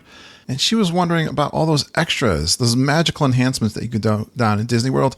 She's looking at the different tours, dessert parties, firework cruises, all that special dining kind of stuff. So Tony Ann and Dave, we cover that. We also cover 2 other topics. What would you do on a non-park day in Disney World? And how about some ideas on beating the crowd? So we do 3 topics with Dave and Tony Ann from the Disney Crush.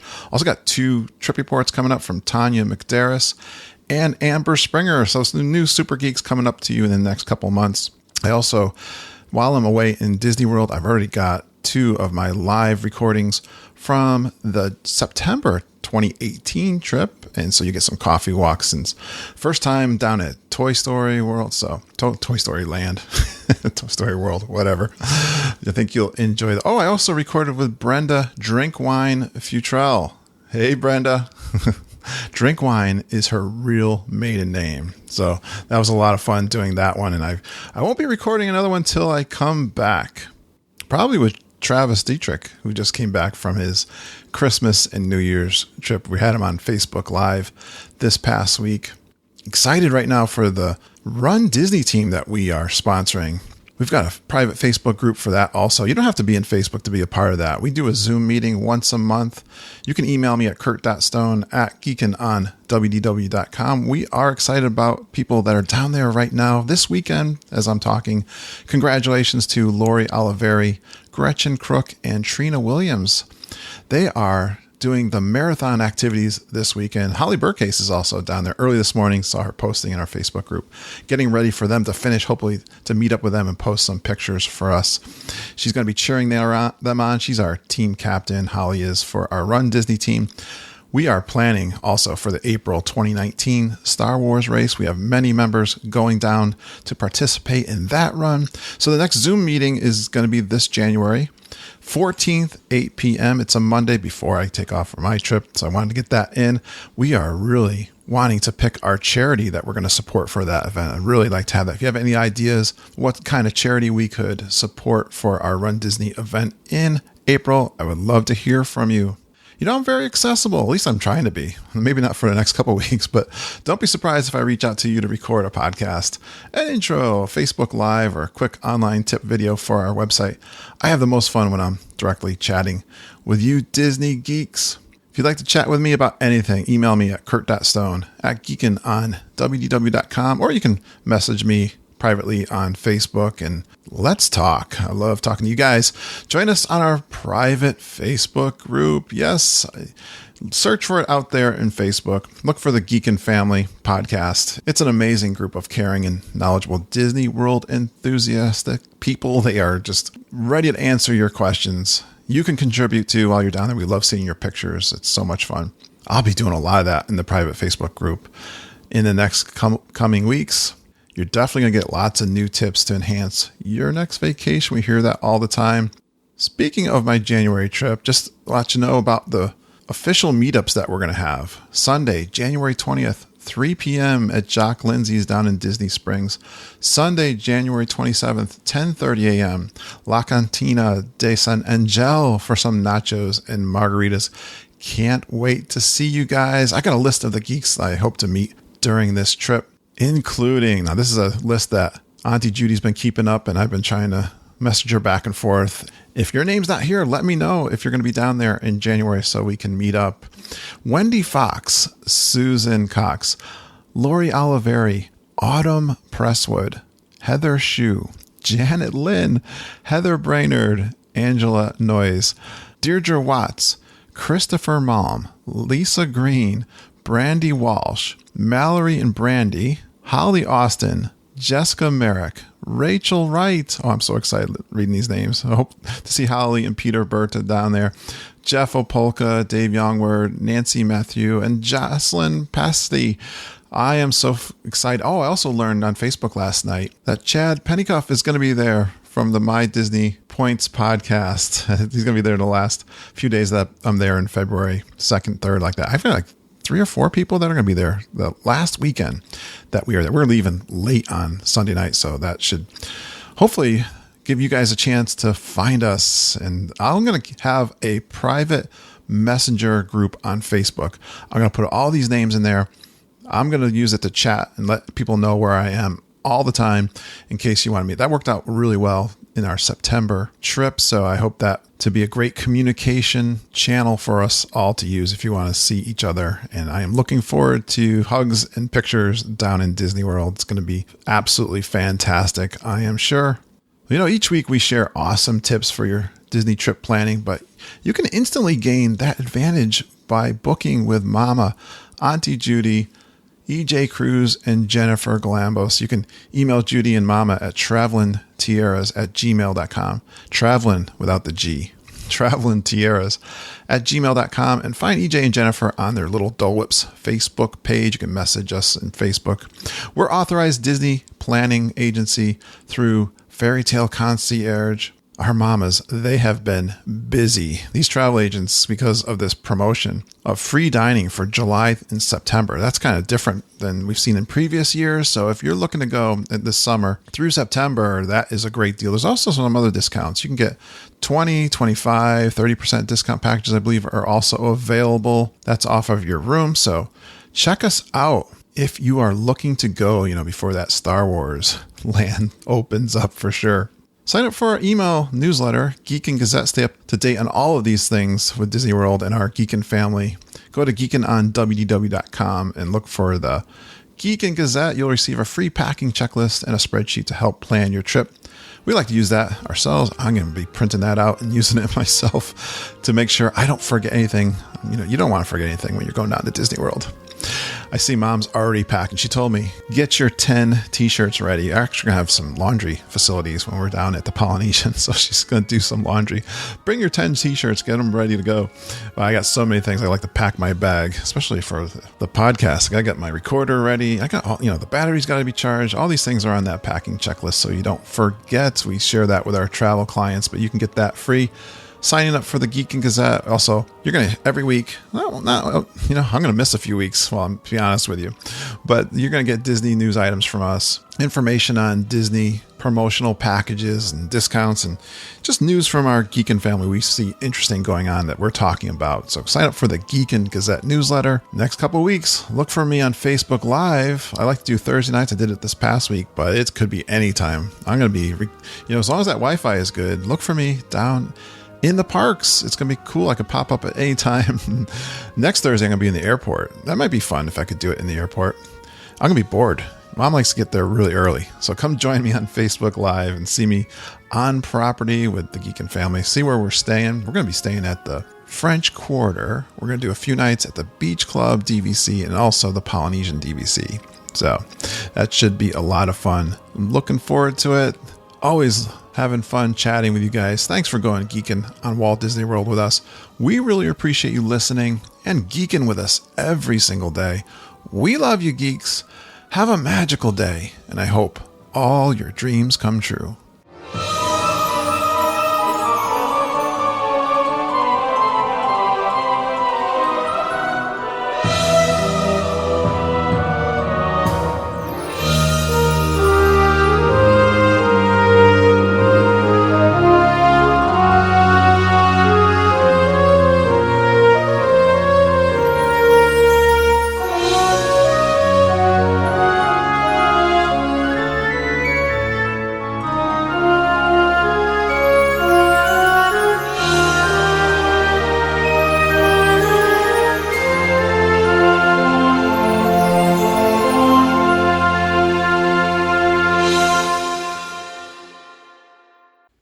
She there?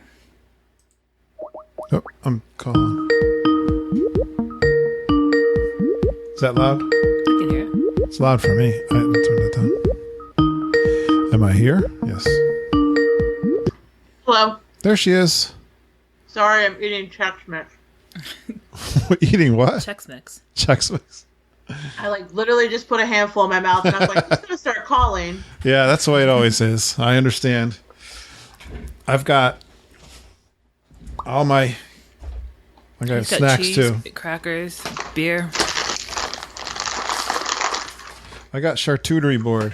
Charcuterie. Is it Charcuterie is just meat. It doesn't include cheese. Oh, really? Yeah. Well, I got cheese too, and summer sausage from Christmas, and some crackers. I'm gonna add right there. You plan My on Mickey. eating that so I can hear you. On my Mickey board. I know. I gotta. All right. Good. Get my list. My handwritten list. Whoops. My office is an absolute disaster. Yeah. How do I explain this? This is characters anywhere in the parks, right?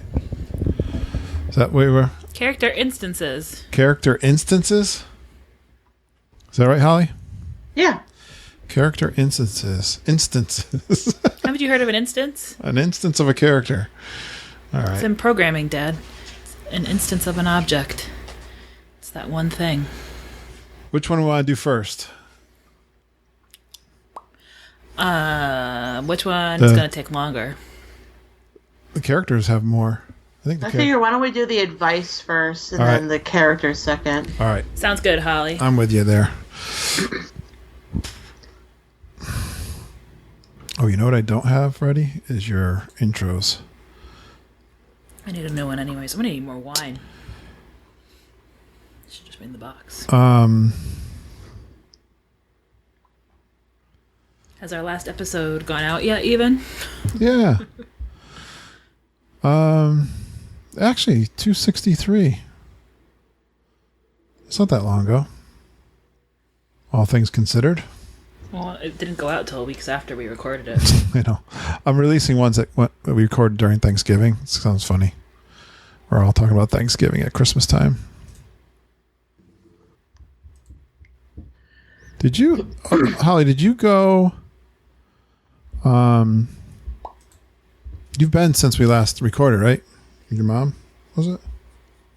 Yeah, I did the race, and then I went for Christmas with my mom. Did we talk about the race last time? We talked, well, I think last time you thought I was just doing a 5K, so... Yeah. Oh, we never really covered the time that you were there, right? No. Okay. Drag racers. The drag racers. That's Florida. I love Holly's background noise. Oh, let me message Peter. Let him know. He's out. I don't want him to come Barging in. like, hey, what's up? That sounds like Peter. Yeah. He got a lot of Wreck-It Ralph stuff for Christmas, so... We saw Wreck-It Ralph on Monday. Oh, wow. Are we going to cover that? No, we weren't going to talk about that today. We're not talking about that today. Okay. Did you like it? I loved it. I thought it was really good. Okay. Why? Well, we loved it, but like we were really excited, and like as people started seeing it, they were like, "I didn't like it." And I was like, Well, I really like the first movie, so I guess if they weren't really into it, "Yeah, it's that was my thought." but I enjoyed it. It's not Moana, but I enjoyed it. It's a different kind of movie. Yeah. I love the princesses. Like that was they were really great. funny. Yeah, they were so good. Yeah, that was great. I think it's just a good story. It was fun. It was good. I enjoyed it. Okay, are we ready? Yep. Am I ready? Are you ready, Lindsay? Yeah, can you hear me if I sit here? You're a little distant. You're a little distant. I can't get any closer because he's got me sitting on the edge of a desk and there's 2 bars at my feet. What? You're not going to rearrange this like you usually do? No, have you seen the wreck that's on here? I want to move it. Can you pull the microphone closer? Not really. Put your face up to the microphone when you It talk. hurts my back. Ready? Yeah. All right. Oh, let's see. We're not going to do intros, are you? Just going to do that later? No, I'm doing the intros. Because you got to say hello. Okay, let's go. Oh, do I introduce Holly first? No. I always do Lindsay Usually do. first. I always do Lindsay first.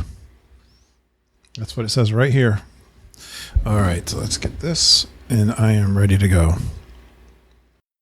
Well, Holly, what did you do in the parks last time we talked to you? Have you been in? You were there with your mom, I know. Anything that you want to mention that was really awesome? Episode.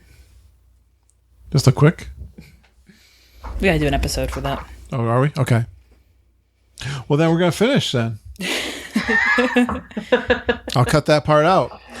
Yeah, I want to hear about that, Holly, separate. Awesome. Good one. Like an hour and a half. I know. Just about. Those are some good ones, guys. Well, we'll have was some a more good topic. topics. I like that topic. Those were fun. You guys are so good. We could have kept going, too. We had a... There's a I really had a hard time with the character one. Well... I left a few out. Once I kind of got my base ones, I was like, okay, I'm going to leave these out because I'm just going to wax poetic about Dr. Seeker and Papyrus Guy. I'm glad you included that one by Papyrus Guy. Those were great. Oh, my God. Oh, that's a good one.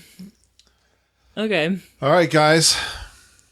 Well, you guys enjoy your break and your time off from work. I have to continue working and working out. So, Wow. Well, I'm Holly. glad you're keeping up with it. I'm going to get into the workout thing after my trip.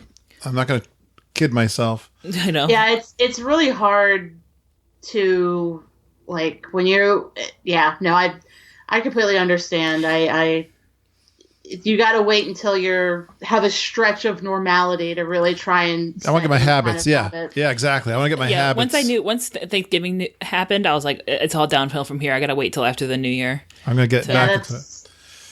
I'm having this week off, and then I'm going to be off in 3 weeks. I'll be going to Disney World, so I'm just going to. I'm not a resolution person, but I know pretty much from November 1st to about January, I'm just like. My gym. Yeah, that's exactly me, Holly. Because I lost from August. I lost 35 pounds.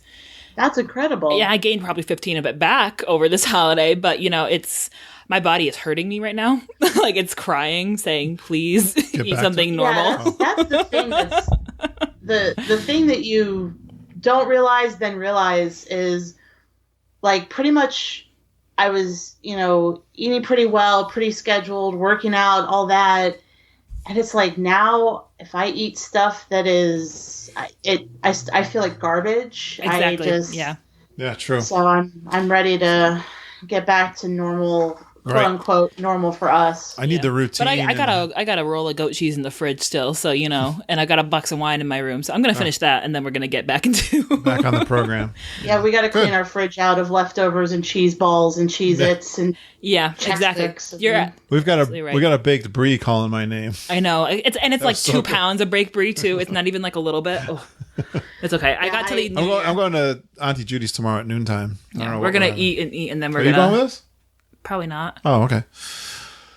Holly, it's always fun. Thank you for just coming on I didn't mean to be so. Yeah, Holly, thank you for taking the time for us. I know you're working. No, it's all good. My days start about 3 a.m. and end about 8 p.m. Wow. Yeah. So anytime in between, I'm usually my work. I'm usually done by about 2. So okay, but that's still a long day in the morning. That's rough. So thank you. But when you're used to it, it's not that bad. I'm not a morning person, so anything before 12 is oh my gosh. I didn't mean to tell you on the same day, but it's cool. I had a feeling. I was like, I wonder if Kurt's going to message me soon. I've been telling him. So I was like, I know that we want to do the characters, and Lindsay's probably off. I was like, well, if they message me, it's cool. Well, then it was Christmas, and then well, thank you so much for taking the time. Awesome. To you. Enjoy your baked cheeses and your boxes of wine. We'll see you soon. Yeah, see you in January. Oh, did you look up? Did you get this? Well, just let me know what the schedule is that day when you get a chance. And let me see if they messaged me back. I don't know anything about that. I told Mom and I messaged Judy, but nobody responded to me. Yeah, I'll let you know. I'll go. Okay. All right. See you. Happy New Year, Holly. Bye. Happy New Year. Bye.